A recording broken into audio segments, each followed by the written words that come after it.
In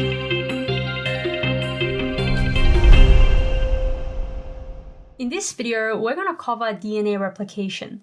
In order for a cell to survive and proliferate, it must be able to copy the genetic information in its DNA before it can divide and produce two genetically identical daughter cells.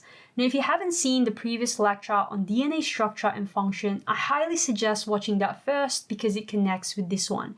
If you have seen it, let's do a quick recap on DNA structure and how each strand of a DNA double helix serves as a template for the synthesis of a new complementary strand. A molecule of DNA consists of two long polynucleotide chains, and each chain, or strand, is composed of 4 types of nucleotide subunits. The two strands are held together by hydrogen bonds between the bases on the different strands. Recall that a nucleotide is composed of a nitrogen-containing base or nitrogenous base. They can be either adenine, cytosine, guanine, or thymine. A 5-carbon sugar. In DNA, the sugar is deoxyribose, to which a phosphate group is attached. Okay, the nucleotides are joined by a phosphodiester linkage. They are covalently linked together through the sugars and phosphates, forming the sugar-phosphate backbone. The nitrogenous bases are not included. So the two free ends of the polymer are different from each other. One end has a phosphate attached to a 5' carbon, and the other end has a hydroxyl group on a 3' carbon. We can refer to these as a 5' end and the 3' end. And the two strands in the double helix are anti-parallel. They run in opposite directions. For the base pairing, adenine in one strand always pairs with thymine, and guanine always pairs with cytosine. And again, these are held by hydrogen bonds. Adenine and thymine forms 2 hydrogen bonds, and guanine and cytosine forms 3. Let's zoom in closer here. The sequence of nucleotides that is complementary to the other strand allows the genetic information to be accurately copied. Each strand can act as a template, and we can synthesize a new complementary strand. For example, we have a parent DNA double helix here. We'll call this strand S strand and this other strand S prime. And both of these strands can serve as a template for making a new S and S prime strand. And we have produced daughter DNA double helices. So DNA replication produces 2 complete double helices from the original molecule, from the original DNA molecule.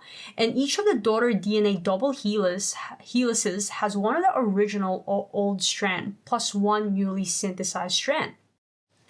Because of this type of process, DNA replication is described as semi-conservative because each DNA molecule is made up of one old conserved strand of DNA and one new one. DNA replication allows genetic information to be inherited or passed down from a parent cell to a daughter cell via mitosis, which we'll cover in another lecture. Let's look at the overview process of DNA replication first. We have one DNA molecule with the associated proteins here that isn't duplicated yet, and if we zoom in, we'll see a section of DNA from a chromosome.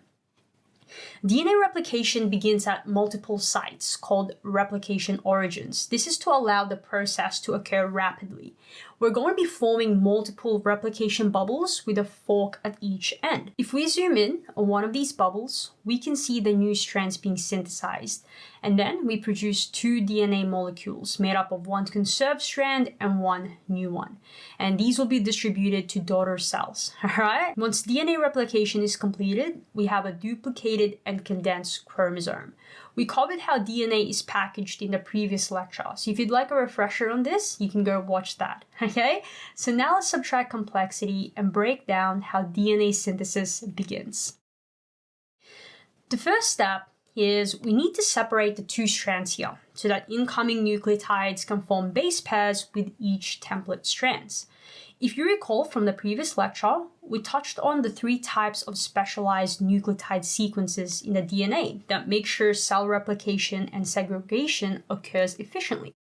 And one type of sequence is called a replication origin. This is where DNA replication begins. Focusing on the left side here, on the left-hand side here, this is the origin of replication. Proteins that initiate DNA replication recognize this nucleotide sequence, and they're going to attach to the DNA, separating the two strands and opening up what's known as a replication bubble. And replication will occur in both directions from each origin until the entire DNA molecule is copied. In a eukaryotic chromosome, there are hundreds or even a few thousand replication origins to allow DNA replication to occur rapidly.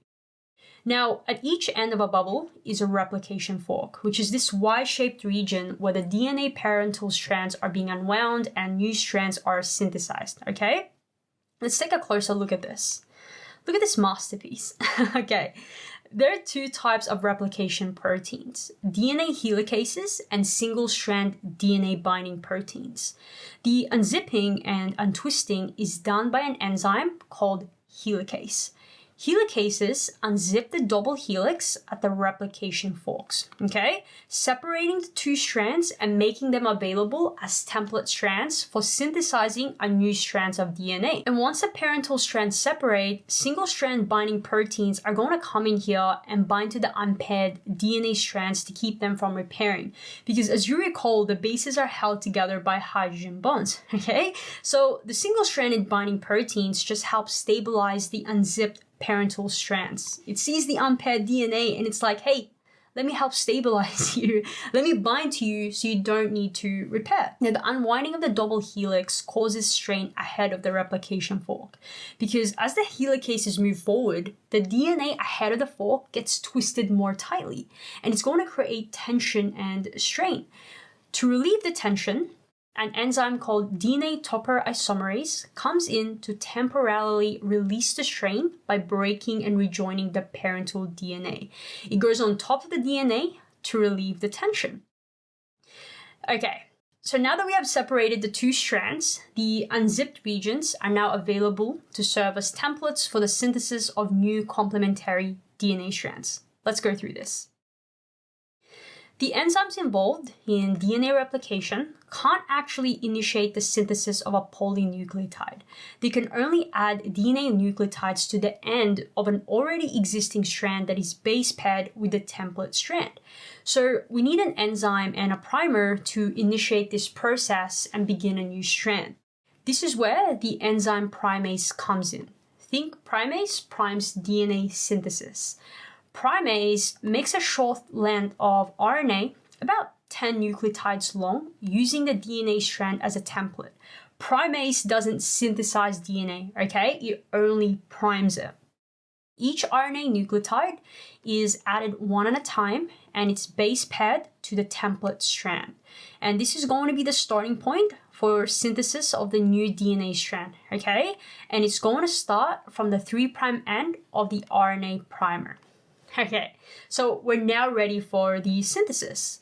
This is the site of synthesis here, and this is where an enzyme called DNA polymerase comes in to catalyze the synthesis of new DNA by adding nucleotides to the 3'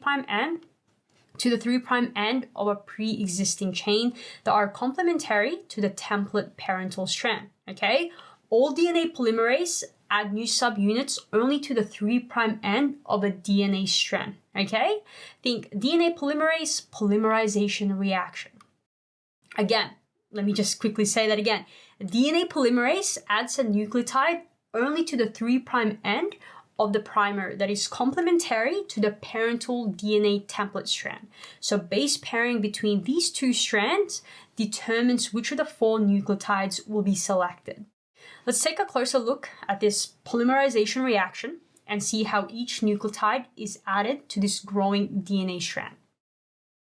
So we are going to be forming a phosphodiester bond or linkage between the 3' end of the growing DNA strand and the 5' phosphate group of the incoming nucleotide. Each nucleotide that's being added consists of a sugar attached to a base and to 3 phosphate groups. So the incoming nucleotide is a deoxyribonucleoside triphosphate because it has 3 phosphate groups. And this makes the nucleotides used for DNA synthesis chemically reactive because of the 3 phosphate groups that are negatively charged. Now, recall how polymers are synthesized. It involves a condensation reaction. In this case, DNA polymerase catalyzes the addition of each monomer, or subunit, to the growing end of a DNA strand by a condensation reaction. And we're going to lose a molecule of pyrophosphate, okay, or simply 2 phosphate groups.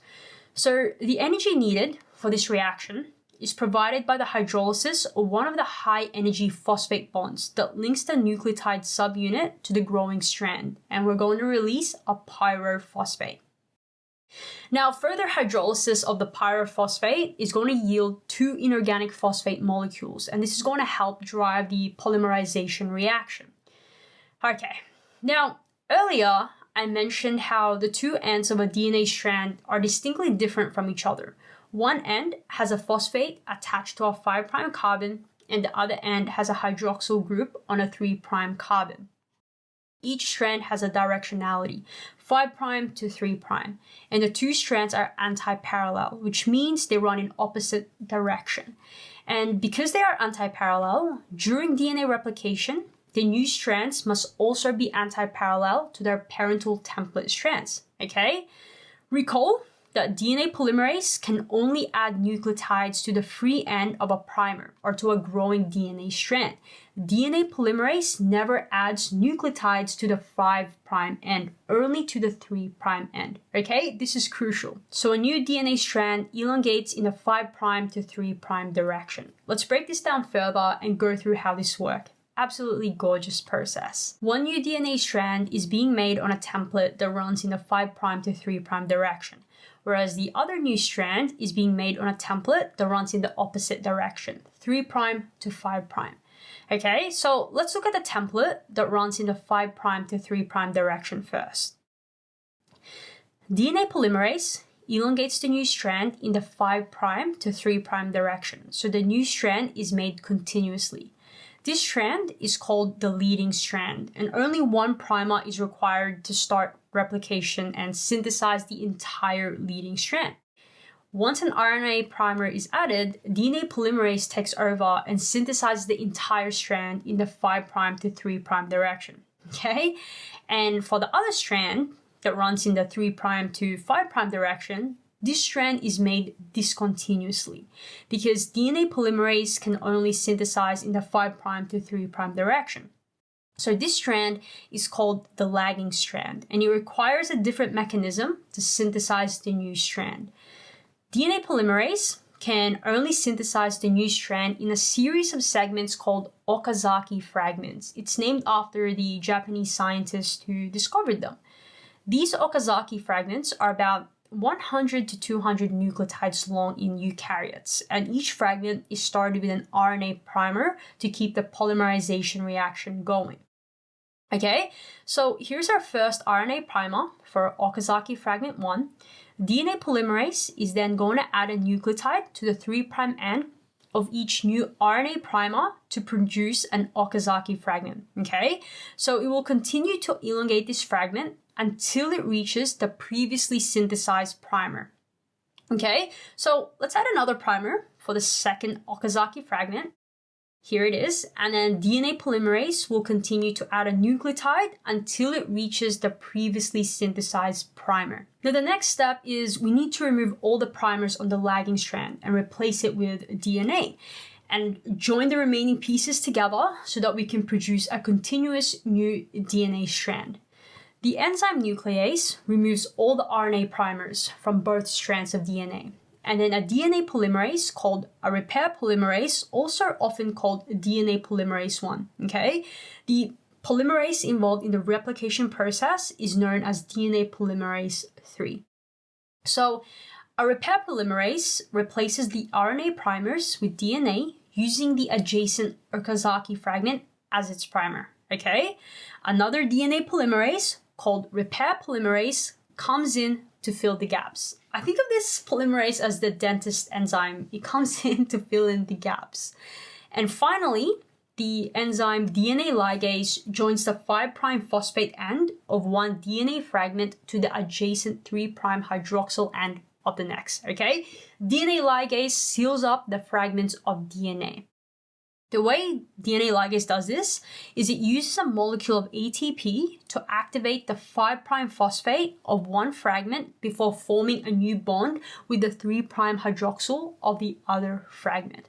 Beautiful. Now, this restriction allows DNA polymerase to check its work. DNA polymerase is so accurate, but every now and then mistakes do happen. There can be pairing errors between incoming subunits, okay? DNA polymerase makes only about one error in every 10 million nucleotide pairs it copies. This accuracy is due to DNA polymerases being able to monitor the base pairing between each incoming nucleoside, triphosphate, and the template strand. When it's the correct base, DNA polymerase allows the reaction to occur.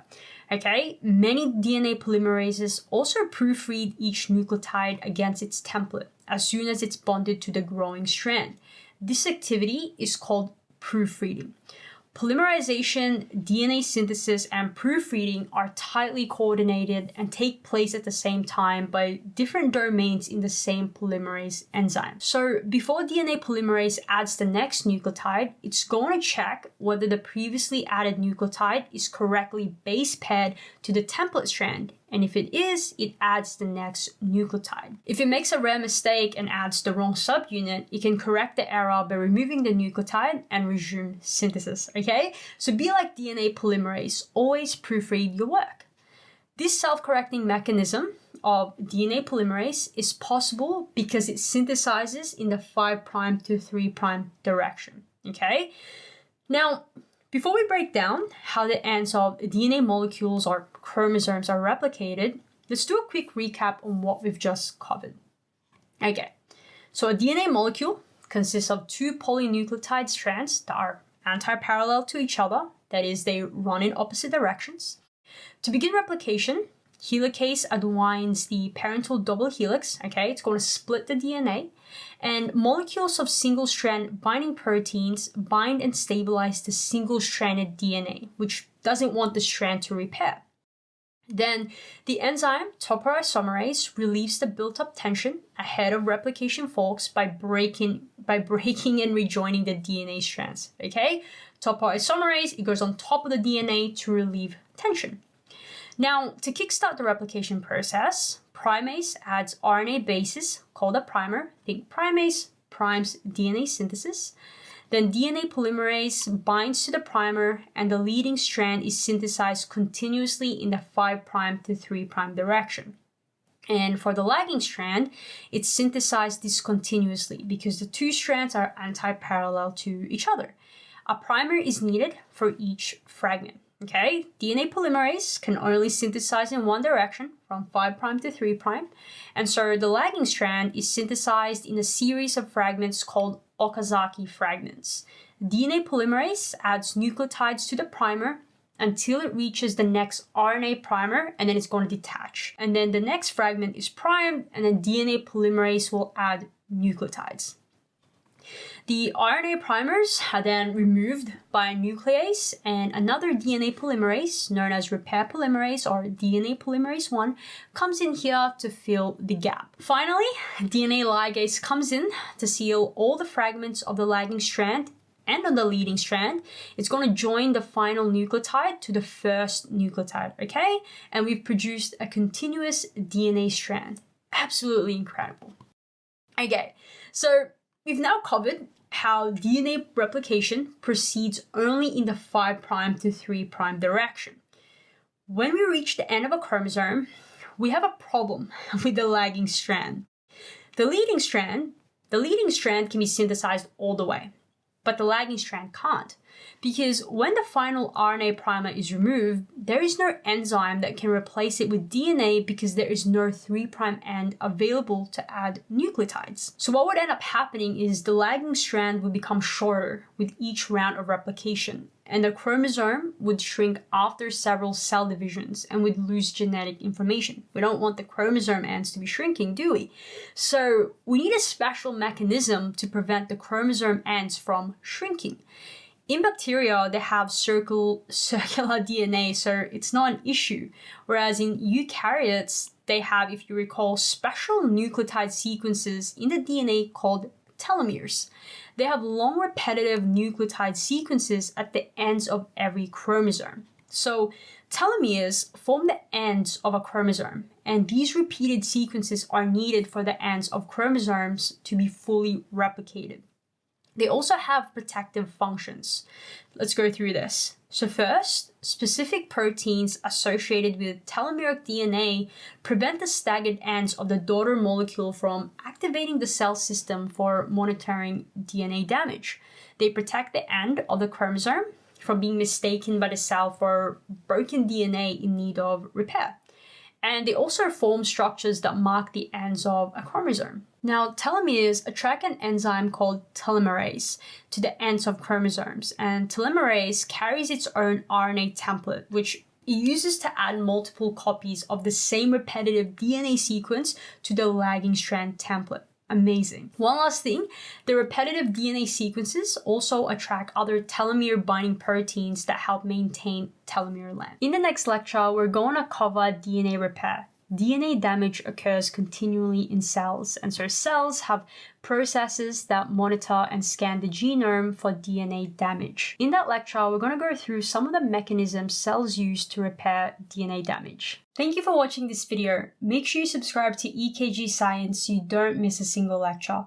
And remember, subtract complexity and slow down. To study the next lecture, simply click the next video, or you can view the entire playlist. Hey, stop procrastinating!